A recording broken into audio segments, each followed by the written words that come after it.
And we are live. Yo, what is going on, PeakFlow family? So today we are on another very special live. I want to first start off the live by apologizing. It's funny. It's actually a great example to make out of our own incompetency. And what I mean by that is actually last week we missed our live, and there's no excuse for it, guys. I already did some extra push-ups, and I made sure Trevor did as well. We were doing some push-ups this earlier this week, but my point is, last week we weren't able to be on, but this week we're here to answer any of your questions. Again, we will be doing lives every single Friday at 12 p.m. So you guys could go ahead, bring your questions here. We're here to introduce high ticket e-commerce and really just open ourselves up and share what we can to the community. So that being said, my name is Marcus Slam. For those that are maybe rewatching this replay, over there beside me, the handsome young stallion is Trevor. Trevor, what's up, bro? Hey, how's it going, everyone? Super happy to be on the live. And yeah, again, did my push-ups as well. For for missing the live. But yeah, we were just working that day and then just got busy and just forgot. But we're back into No it. excuses. Never. We're not here. We are here to, share with you guys value. Want to start off the call before we go into presentation.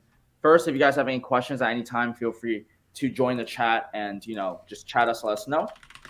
I actually want to start off today's live stream on a little topic that's not really dropshipping related, but I think some of you guys can relate to this. Is that I think as you progress in your journey of e-commerce, of business, you start to deviate from the norm, and your normal becomes people's extremes. Meaning, it the path of entrepreneurship does get lonely.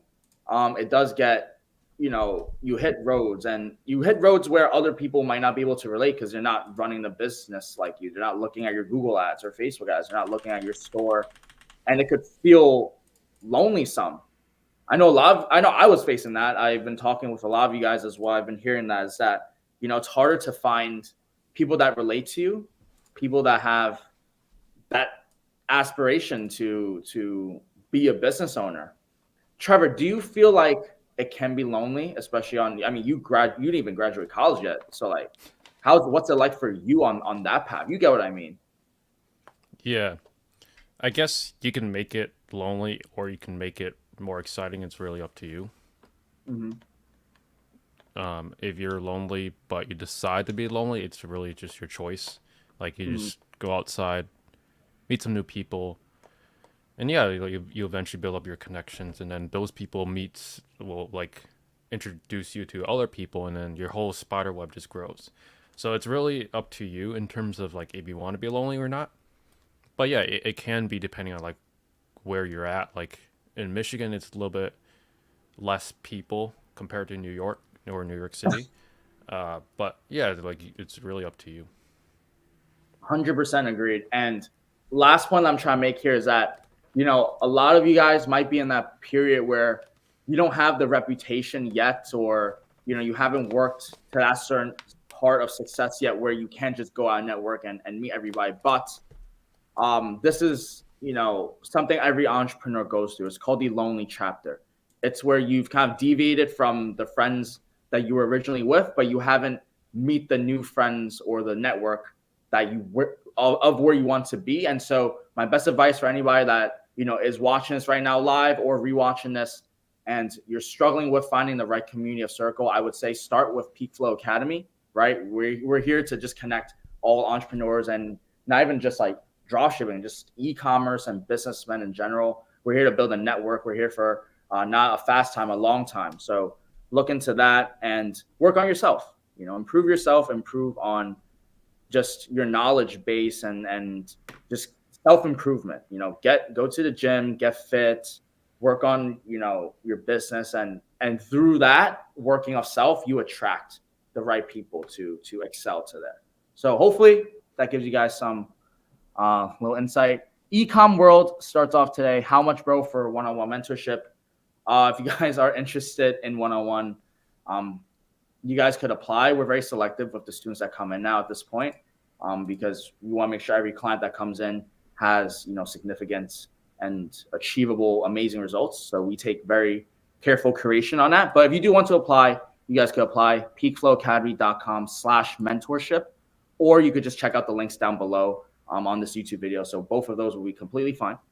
If you guys have any e-com questions along the way, just feel free to ask. Now we're going to go dive into today's presentation, starting off always by showing you guys, tangible results. My man Jackie over here, Mr. Jackie Chan, PeakFlow athlete, wanted to just hit some. How do I even say it? He wanted to just show the new ones coming into the program. Like, what's up, guys? Some motivation for all you beginners out entrepreneur.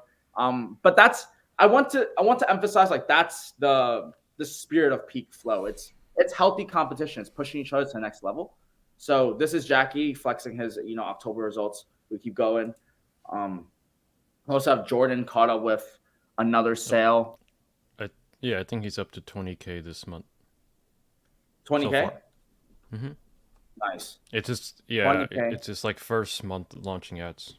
Solid. Okay, for sure. Yeah, so he's not in the program. Namdi, they got his first sale, so that's always amazing. And then a little follow-up action. Yeah, so this one's interesting. The reason why we have this one is because a lot of people I know wonder how you get clients to buy from you. And this actually is a great example to show that, like, for you to get a client, they do come over a period. They have a longer buying cycle than you would traditionally think about. Like traditional dropshipping, Facebook ads, you're expecting them to go on your video, scroll. They're scrolling, they're mindless scrolling. They're like, rose bear, click, and then buy. But with high ticket dropshipping, it's actually more of like, oh, this is an interesting sauna. Let me go check it out on budget. Trevor, what's your thoughts on like the buying cycle between high ticket versus low ticket? Yeah, obviously with high ticket, the buying cycle is longer than low ticket. It's pretty obvious. Not everyone will be able to impulse buy $1,000, $5,000, or $10,000 items.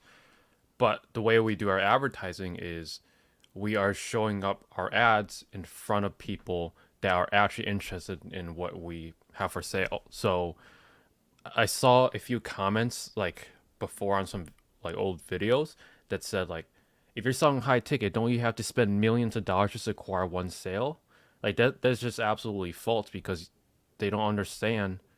They think like because it's high ticket, the buying pool is just very small.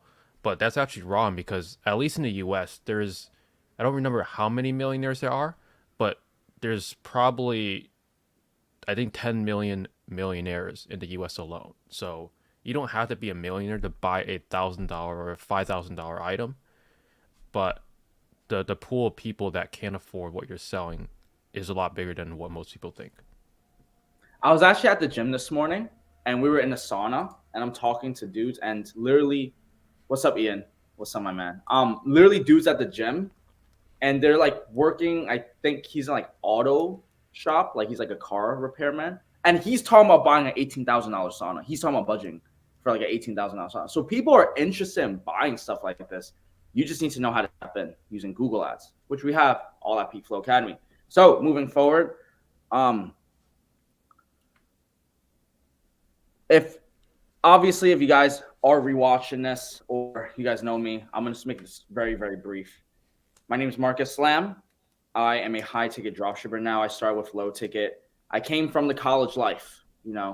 I fell into a trap of the matrix. I believe that corporate and going in that route was good. I was set up in the corporate setting thinking that Harvard and Yale were going to be my end all be all. But somewhere along the college years, I kind of just deviated from the norm. And that was where my journey of like just separating myself from others kind of started. So that's why I was just making that beginning earlier statement, because I was just reflecting how long it's been. Like now my normal is people's extremes, like taking cold showers, working out every day. People are like, you're too extreme, Marcus. So that's where I was coming from with that. But nevertheless, no looking back. Super glad to be here with you guys. That's my name, Marcus Slam. High ticket dropshipper, New York City. My favorite quote of this slide is "Now is not forever. Keep on going, young kings." Your turn, Trevor.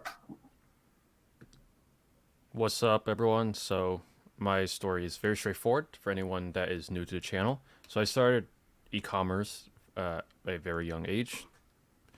Don't remember the technical age, but I do remember I saw my first dropshipping at 12 years old and then got hooked into e-com many, many years back. And then I started a ton of other businesses like Facebook Marketplace dropshipping.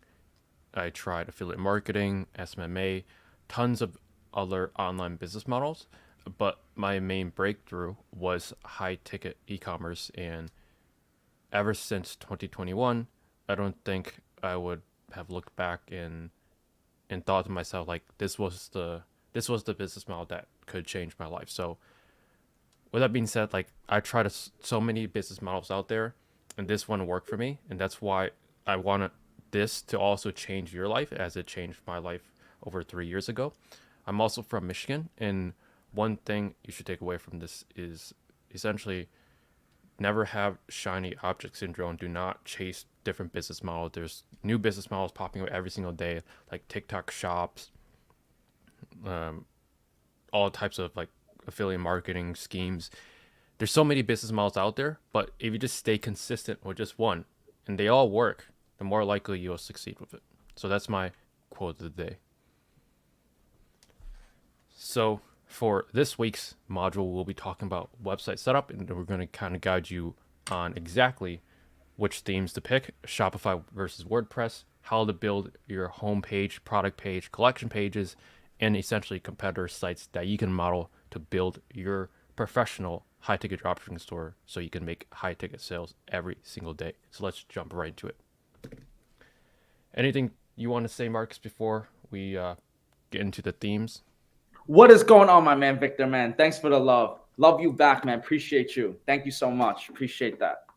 Victor, I actually know him. He's a really cool guy from handball. I play handball in New York. So it's always cool to have some love from that. Thank you, bro. Appreciate you.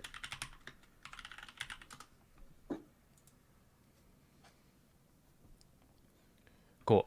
So we're going to go over some Shopify themes. So 3 themes that we like to use. Number 1 is going to be Empire. So this is like the tried and tested high ticket dropshipping thing. Like you really cannot go wrong with this. It's been updated over the past, I'd say 5+ years at this point, and it has gotten better and better. The main reason why we love Empire theme is because right off the box it has everything that you really want. Like you have the search bar, you have the phone number that you can click here, you have all the banners, and it's just very well like laid out. Have you had much experience with Empire theme, Marcus? Because I know you usually use like Warehouse. Yeah, so that's actually my secret theme for my secret stores that Trevor just secretly just told you guys. So it's not so secret anymore. But Victor, thank you so much, bro. Yes, this live is every Friday, 12 p.m. And you can also just re-watch this as a replay on my YouTube channel, stuff like that. So thank you so much again. I got you, bro. And just hit me up. We got chill sometime. We got to play some games. But that being said, Empire theme, I have experience with it. I use Warehouse, like Trev said. And these are pretty much the standard themes. I think that they're good design. I think it gets the job done. But I also believe that to take your store to like a really high level, you will have to add some special personalized customizations to it. But the theme itself is like 90% of your skeleton. And now here Trevor is exposing my theme, which is not so secret anymore. They're all pretty popular. Appreciate you, bro. Thanks. See you soon. Cool. So Warehouse is the next theme on this list, and with Warehouse, I would say if you have a store that is more industrial, it doesn't have to be like, I would say Empire is better for home type stores like furniture. Quite honestly, like any types of furniture, home products, it looks a little bit better on Empire. But Warehouse, if you sell more commercial or just heavy duty products, it might look a little bit better. But at the end of the day, these are just themes. Like it's just a template for your website. You can customize it however you want. You can change things. All you really need to know is how to code. And even if you don't know how, there are so many developers on Fiverr, Upwork that you can hire to, make those changes. But the good thing about Warehouse is, the search bar. That's very important. The colors, so you can have dynamic colors show here. You have the in stock, like you can. This is with pretty much everything, but with this you can have this little slider showing that like, hey, it's your stock is lowering. You better order now. It adds a little bit of urgency. Reviews. That is part of the theme. Usually we don't recommend using that part of the theme. We recommend like a third-party review app like Judge Me. But yeah, Warehouse is pretty straightforward, pretty simple, and they're roughly all about the same price, around 300, 340. But with that being said, we'll hop onto the last theme. But let's answer some questions that we have. So I'll read it. Zach I'll read said, it. I am currently making the back end for my store, and I ran into legal forms. I ran into a legal form saying I need a power of attorney. What do you recommend for that? Legal issues. I ran into a legal form. I'll start. I feel that I would need to know like what form or what exactly they're saying. Maybe the attorney is just a registered LLC and just get that like notarized or something. What do you think, Trevor? yeah, I'm reading this like 3 times, and it's like It's a really whenever you're reading like a government document, you just read it and like, I don't understand. Like then you read it 10 more times, like you still don't understand. It's the same thing. What legal form? Got to be more specific. It's just too generic, in my opinion. Like we're not accountants, not no lawyers at the end of true. the day. So I would recommend just talking to someone that can help you with the legal side if ChatGPT can't help you, because ChatGPT is pretty good for like legal stuff. Just explain what you're trying to explain to us to ChatGPT, and it should help you. Also, the goal is just to get the EIN and the LLC. So that's like, just make sure you get that. How much brand should we launch on ads at starting? The magic Okay, I'll number. go first. I Go would ahead. say Go I ahead. would test starting with 5. Like that's what I would Mm-hmm. personally start off with, 5 first, and then maybe into 10 if I'm feeling like expansive. How about you? Yeah, at least 3 for me, but more the better, because if you only have 3 brands in the store, it looks really empty. Mm, But at the same time, you don't want to slow your progression down, so it's like happy medium. Regardless, you should be closing more and more suppliers. yeah, Yep. supplier acquisition. Yep. So let's get back to the last theme, which is going to be, this is like a newer theme that looks pretty decent. It's called Enterprise. Damn, Trevor, you are really nice to them, man. You actually love PeakFlow. Guys, I just want to let you know, like, these are actually like the themes we are literally using right now. So, like, this is the sauce. That's all I'm We trying to ain't say. hiding anything from you guys. Yeah, no, we are dead not hiding. Like, I'm actually surprised you gave them like this is a secret theme, guys. Don't take it. We're not affiliate. We're not even trying to sell it. We're just here to show you, like, we're here to actually help. That's all I'm trying to say.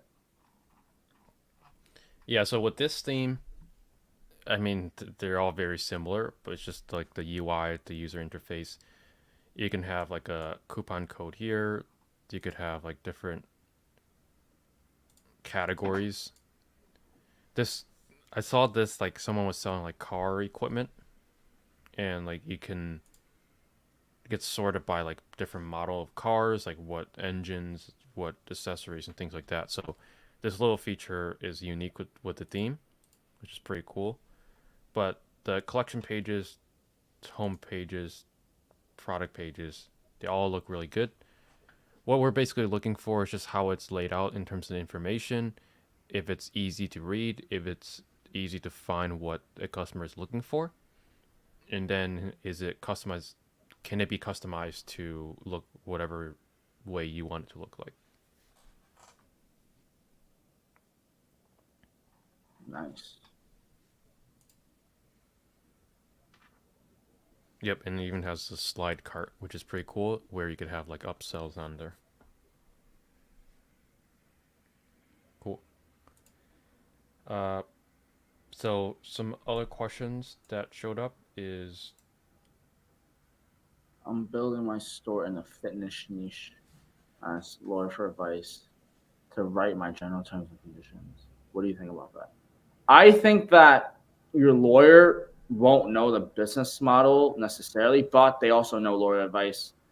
But they give you pre-built templates on Shopify anyway with your privacy terms and conditions that you can just plug and play. So yeah, they give you templates. We never had an issue with them. We use them.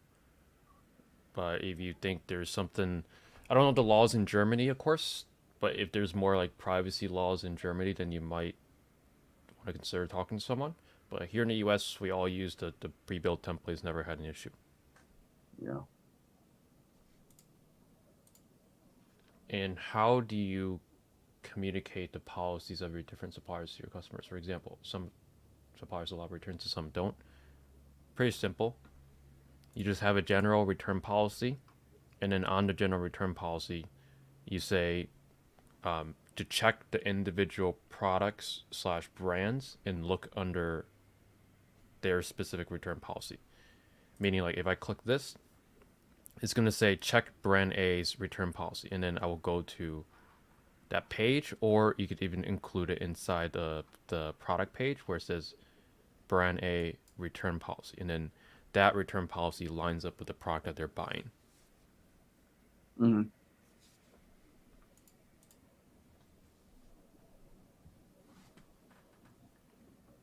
Arcana asked, Marcus, should I launch my store $4,000 price point because with 10, 20 sales I can touch? Yes, you should launch a store to sell high ticket products that are $4,000 and above, because with just a few sales you could get like 50, 100K. Yeah, spot on.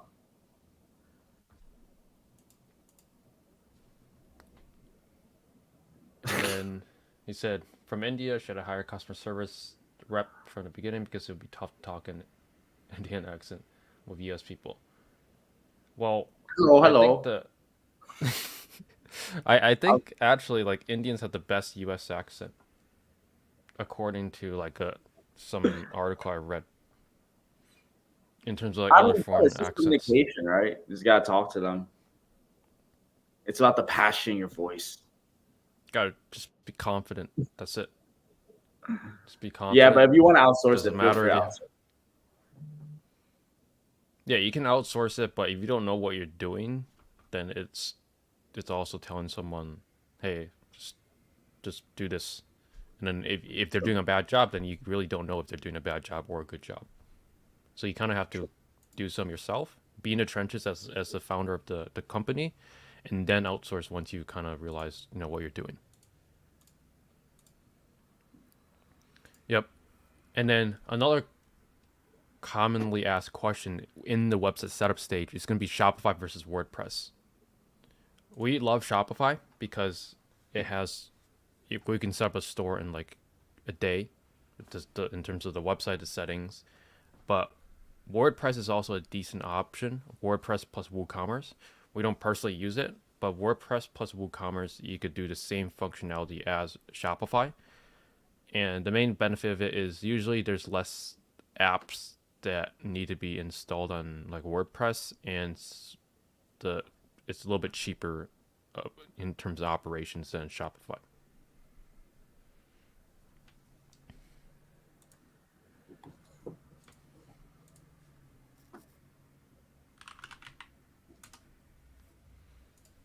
Cool. Another question is going to be, does $4,000 plus products require more customer support? What do you think? Yes, of course. I mean, someone that's going to spend $4,000 is going to have a little more inquiries than a $40 item. So that's why we have live chat, and that's why we have a 1-800 phone line, because you have to take in these customers and support them, give them whatever they need to make the purchase. And then after that, you still have to talk with them, follow up. So I would say yes, definitely more customer support. Mm-hmm. Perfect. Now, guys, you guys understand the themes, which platform we recommend, Shopify versus WordPress. Now, how should your store look like? Or what should it look like? Well, if you're using Empire, this is a store to model because they do millions of dollars per month. And why have to recreate your whole website from scratch when you could just model after a successful store? So the store is recoveryforathletes.com. And basically, if you just look at their site and how they designed it, we just start with the homepage. They have the banner at the very top that always has a sale going on. So if you click shop, it goes to their deals page, and their deals page their deals page has all their products that they put on discount. So you can always have like a deals page that you always run that's evergreen on your store as well. And you can just discount any products that have high margins. That's number one thing that they're doing. And then with their announcement bar, they obviously have a different one for the homepage, and then for every other page, they have their buy now, pay later financing promotion.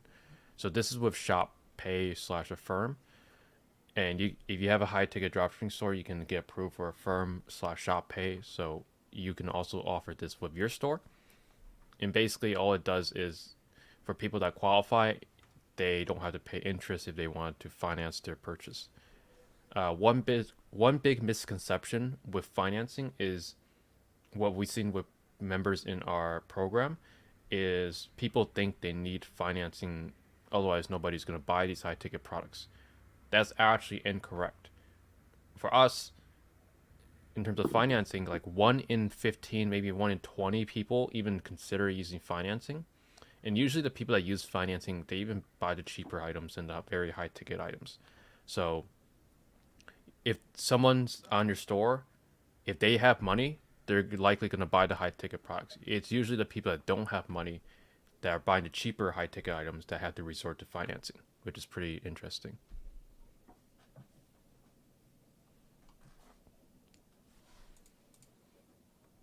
But yeah, in terms of the homepage, just check out like how they're displaying the different pages so they have a story. So one thing you should always do with your store is put as many photos of yourself or your team on the store as possible. Like this could be a made up picture, but I'm assuming it's actually them, Jared and Aaron. Put as many pictures of humans on your website, so that way people want to see people. So if they can connect with the store or the business, they're more likely to trust you and actually contact you and then actually lead into a purchase. So have more people on your store, more social proof, the more the better. So just check out how their website is laid out. The search bar, pretty simple in terms of like how things are displayed. And this is all native inside Shopify, so you could essentially just clone this site if you really wanted to.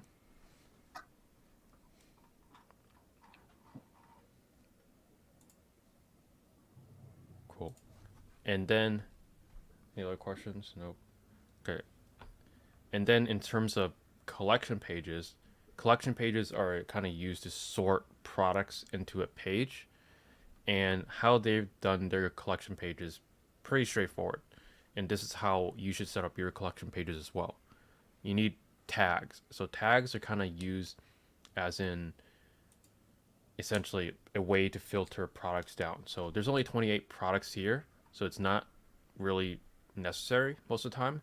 But for example, if someone's looking at all types of saunas, where there's 225 saunas, how are they going to find which sauna to buy? Well, we have the price filter right here. So if they only want to spend 10 grand on a sauna, they can just use this slider and put it to 10K. And then all the saunas now, we just got rid of like 27 saunas. These are all saunas under 10K. And then we have brand. So if they want a specific type of sauna, for example, Dundalk Leisure Craft, if they want that brand, they just click that and boom, we went from 30-ish saunas to now 7. And this is the biggest thing that I see most people don't have with their store is filters for, because their products, the product catalog is humongous, and for a customer, it's very hard to find what they're looking for if they have to sort through thousands and thousands of products with no tags. Quick break. We'll let Marcus answer some questions. All right, let's get some action in. MC actually asked the first question, Trev. Oh, my bad. It's okay. Why does everyone use fitness, sauna, fire pit stores as an example, and then you see so many people doing it if it's such a competitive niche? Another question is 5K a good budget to start with 4 ads? I'll start with the first question first. So you're right. A lot of people in high ticket dropshipping do refer to these niches. I guess these are just kind of like more of the go-to niches. But in terms of competition and saturation, and I love your thoughts on this, Trevor, too, but I've never really viewed markets as saturated. Sure, there's going to be more competition. However, there's also more market. Like there's trade-offs to things. When like for example, like these niches, fitness, sauna, fire pits, yeah, there's more people in it, but there's also a way huger market versus like commercial cleaning. You know what I mean? So it's a trade-off. And so what I see when I see people in it is that, oh, it's obviously working. It's just how do I become the best at it? And the way you do that is by having refined back end systems. That's the stuff that we teach inside our one-on-one programs to bring your store to like 10K and above. It's like making sure your sales acquisition process, like how you get customers, are refined, making sure your client acquisition process, like making sure the fulfillment is good, supply relate. It's putting all of that together. So it's like we could compete, you know, it's just most people don't know how to. Trevor, what do you think about saturation? And do you believe in market saturation with high ticket? No. Not really, right? Just no. Because like I can tell you, we have clients that sell saunas, massager, fireplaces, exactly. and they're ripping. But they have a store that's strictly selling one of these. They don't have a store that's selling saunas, massagers, greenhouses, fireplaces, robots, all this shenanigans all in one store. They have a store that's selling strictly saunas. And if you think saunas are competitive, they are. But if you know what you're doing, you can absolutely still crush it inside the sauna industry. 100%. So why does everyone use these as examples? Because they're already competitive enough that like, hey, more people will enter it. It's not like we're not exposing our clients' niches. Like they work hard for it. I don't want to expose it to the whole world. Yeah. Like and I feel like that's only fair. Like, why would I help them find these uncompetitive niches and then I just blast it out to everyone so they can copy them? Yeah. And it's 5K good budget to start for ads. Yeah, that's good. You really only need 1,000 ad budget to start seeing some sales and traction, but you know, the more the merrier. More the merrier. Cool. Next question. Once you've got your Google Merchant Center and ads account set up, is that when you add prompts from Alibaba to make your sites look good before contacting suppliers? Do you have real products for real suppliers? That's actually a good question. I think a lot of people get stuck with the demo products part of like applying when you don't have any specific supplier in your catalog yet. I would just, I would put some from Alibaba if you really have nothing and just try to get a 1 or 2 close immediately. It's really just about getting products and making your store look professional. I think worst case you could use Alibaba, but it's just such a problem that I haven't been to in a while because I just had suppliers for such a long time. I guess I would go with that. What do you think, Trevor? Yeah, you can definitely use Alibaba without a problem. So, for example, if I'm going to contact a brand, Dundalk Leisure Craft, and my site has nothing on there, obviously the likelihood of me closing them is going to be fairly low. Right. But if I have other saunas on there, it doesn't matter what brand, that I can show them, hey, my store is not empty. It's not just a box with nothing on there. Right. Then they're more likely to, work with you. But then the better and better brands, for example, I don't know the sauna industry specifically, let's just say Enlightened Sauna, for example, is a very top tier supplier.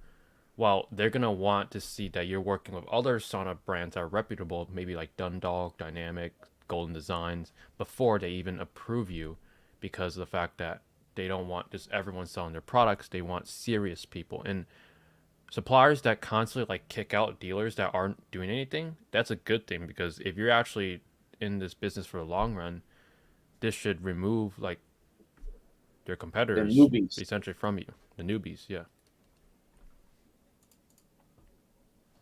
But to answer your question, if you are starting from scratch, exactly what Trevor says, like get some Alibaba products. Something is better than nothing. Close your one or two, and then leverage the one or two to close even more. Like once you get your one or two, like you really won't have this problem ever again. So it's like just put some up for now and just get to closing. That shouldn't be stopping you from calling and closing.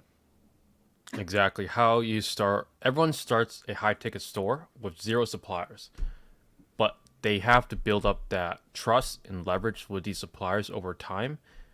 And there's no shortcuts to it unless you know somebody at the higher tier suppliers and you have a connection somehow. But let's just assume everyone's on the even playing field. You have to get in with the lower tier suppliers, quote unquote, get some sales in with them, work your way up with the medium tier suppliers, get some sales in with them, and then get in with the better suppliers. You just repeat the cycle every few months until you get all the suppliers, and that's how you build a moat around your business. Wow, Trevor. Like you just said the word moat. Like what's moat mean, bro? Like some people might not know what moat means. Well, I didn't know moat until recently. Moat just means like an advantage that someone else really can't take from you overnight. So, for example, a moat for recovery for athletes is they've been in business for 7 years. That's their moat. If you were to compete with them, your business would be 1 year old or newer. You can't compete with them because they built that up over time. So the more moats that you can build, like reviews, you can't really just copy them in terms of reviews. That's a moat that they build up over time. It's like an advantage.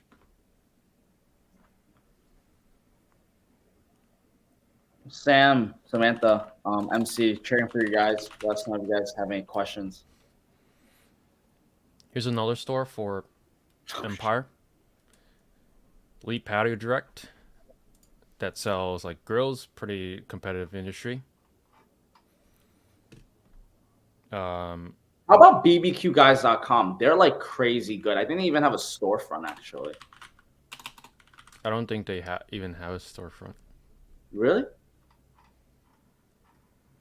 Yeah. What theme are they using? Is that Empire theme? They're using like big Like commerce. they're using BigCommerce, like not Shopify. Yeah, but you can definitely tweak your store to look like this. It doesn't matter which platform.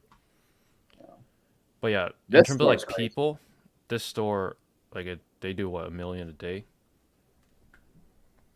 1 million a day. Okay, I'm not gonna lie. I don't know. A million a day is 30 million a month. I don't know. It's possible though, because when you do large mass amount of numbers, really you just have to have the proper foundation. It's not impossible. Put it like that. It doesn't go against the laws of physics, like Elon Musk would say. Yeah, so with your store, I obviously have the more people, the better. You can see at the very bottom of their site, and even right here, they have a little picture of someone here. They have people. Yeah. The more people you could put on your store, the more connection that you build. Like, I would rather trust this store than another store that doesn't have people on there, because like, hey, this guy seems cool. I trust him. Like, he seems pretty trustworthy. Like, I got this picture of some steak right here. Like, I would much rather buy from a store like this that has trust, reviews, people, UGC, than another store that doesn't have any of that. That's their moat. That's a moat that you build over time. Like, being in the news, that's a big moat as well. Being on Fox News, all these other sites, BBQ Crawl, I don't really know GQ. any of these, but yeah, this is a moat that you just build over time. It just doesn't happen overnight.